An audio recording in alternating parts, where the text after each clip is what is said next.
Mister, അത്ര ശ്രേഷ്ഠമാണോ നിങ്ങളുടെ മാധ്യമ ലോകം എന്ന് എനിക്ക് സംശയമുണ്ട്. ഇരിക്കുമ്പോൾ ഓർമ്മ വരുന്ന ഒരു സിനിമയുടെ പേര് ആൻമരിയ കലിപ്പിലാണ് എന്നുള്ളത്. കലിപ്പിലാണ് മാധ്യമങ്ങളോട് എന്നുള്ളതാണ് പൊതുവെ ഒരു ചിന്ത. അവന്റെ അമ്മേരെ തള്ളേ കലിപ്പ് തീരണില്ലല്ലേ. ഇല്ലാത്ത എതിരൊലിയുമായി ആര് വന്നാലും ഞാൻ ഇനിയും കലിപ്പിൽ തന്നെ ആയിരിക്കും. ആരോപണങ്ങളിൽ ന്യായമുണ്ടാവണം. എന്നോട് ചോദിക്കപ്പെടേണ്ടതായ ചോദ്യങ്ങൾക്ക് ന്യായമുണ്ടാവണം. അത് ഒരു റീ എൻട്രിക്ക് ശ്രമിക്കുമ്പോ ആരംഭത്തിൽ അപമാനം. പ്രവർത്തകരെ കാണുമ്പോൾ കേന്ദ്രമന്ത്രി, MP എന്നുള്ളതൊക്കെ മറന്നിട്ട് പഴയ ആക്ഷൻ ഹീറോ ആയി മാറുന്നുണ്ടോ? ഒരിക്കലുമില്ല. ഓർമ്മയുണ്ടോ ഈ മുഖം? ഇല്ല. മനുഷ്യനാവണം എന്നതല്ലേ വലിയ ലോക തത്വം തന്നെ. മനുഷ്യനാകണം അല്ലേ? അങ്ങനല്ലേ പറയുന്നത്? ഞാൻ ആ മനുഷ്യനാണ്, ഞാൻ ആ പച്ച മനുഷ്യൻ. എന്തോ കുത്തി പറയുന്ന പോലെ എനിക്ക് ഫീൽ ചെയ്യുന്നുണ്ട് കേട്ടോ. മനുഷ്യരാണ് മാധ്യമപ്രവർത്തകർ എന്ന് ഞാൻ പറഞ്ഞില്ലല്ലോ. ഞങ്ങൾ ഞങ്ങളുടെ തൊഴിലാണ് ചെയ്യുന്നത്. ഞാൻ കടന്നുകയറ്റത്തിന് വന്നിട്ടില്ലല്ലോ. നിങ്ങളുടെ ലൈൻ ക്രോസ് ചെയ്യുന്നില്ല, എന്റെ ലൈനും ക്രോസ് ചെയ്യാൻ പാടില്ല. നിങ്ങളിപ്പോ വിളിച്ചു പറഞ്ഞല്ലോ നിങ്ങളുടെ മാനത്തെ കുറിച്ച്.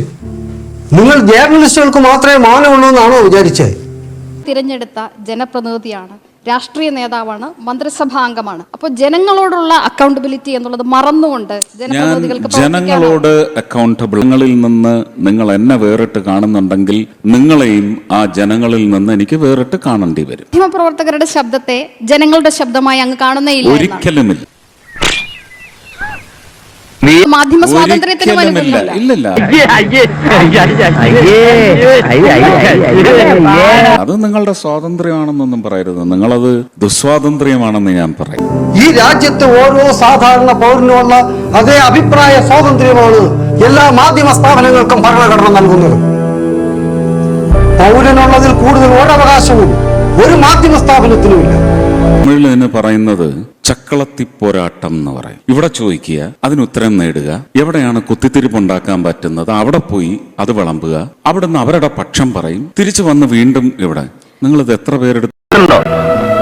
അവരെ തമ്മിൽ അടുപ്പിച്ച് പരസ്പരം കുതികാൽ വെട്ടിച്ച് പ്രവർത്തകർ ചോദിക്കുന്ന ചോദ്യങ്ങൾ ജനങ്ങൾ അറിയാൻ ആഗ്രഹിക്കുന്ന വിഷയങ്ങളല്ലേ? സത്യം പറയാനാണോ മീഡിയ, അതോ മീഡിയ പറയുന്നതാണോ സത്യം? ജനങ്ങൾ അറിയേണ്ട കാര്യങ്ങൾ പോലീസ് ചോദിക്കും, കോടതി ചോദിക്കും. കോടതിയുടേതാണ് ജനങ്ങൾക്ക് ആവശ്യമുള്ള നിർണയം. പത്രപ്രവർത്തകർക്ക് കോടതിയാവാനൊക്കത്തില്ല, ജഡ്ജാവാനൊക്കത്തില്ല, ഇൻവെസ്റ്റിഗേറ്റിംഗ് ഓഫീസേഴ്സ് ആവാനൊക്കില്ല. പിന്നെ ചാനൽ ചർച്ചകളിലിരുന്ന് നിങ്ങളാരും വിചാരണ നടത്തുകയും വിധി പറയുകയും വേണ്ട. അതിനിവിടെ കോടതിയുണ്ട്.